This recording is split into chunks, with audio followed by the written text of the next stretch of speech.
geçerdi vur adam pul adam Vakşama gul Sonra vermeken otur gül Baştan sonra sen ömrüm kül Görcük güneş gözüm açamda Yaltılık yol yürek arası Kıyınçılığa yer yok beynide Elmeden dinge öne ekmekte Sen üçün onu üçün durmuş lezzet Yöne keva gereklere pikiri Nokat yok fitiri eşitmeni besi Dimeli zat kıdacan kömügü Ağır günlerde yürek ağlayan Durmuş dinleri seni bağlayan Oğlunu gözüde seni sineye Yazan zatlım bulomu eştilge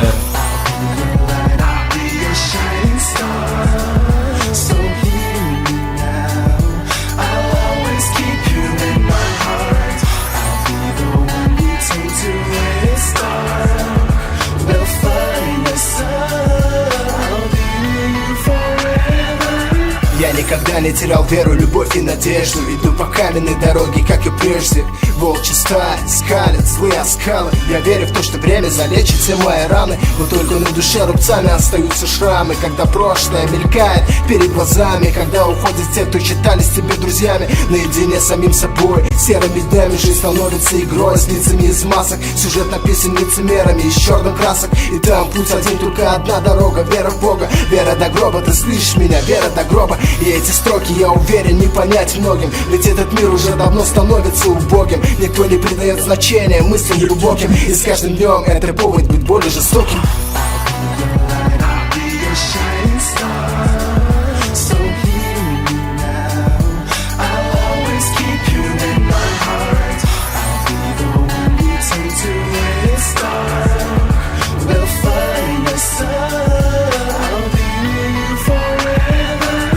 Durmuş suyun dökmesinler Yaşayaz günün şöklesine Yaşayaz günün şöklesine Doyuğun ilen tökmetinden Düşünür durmuş öktüsüne Gerek olsa alsın özüne İsteseler bol köplesinler Geçmez yaşayış möhletinden Akıl yerde olsa çöplesinler Yöne çılıktan dökmesinler Bar güçlerini toplasınlar Yöne cahan olmasa bor Mana öğretmen durmuşu görmöy Yali görnüşü kör kuşu Sen esası bilini ber kuşu En yaz tarafına güneşin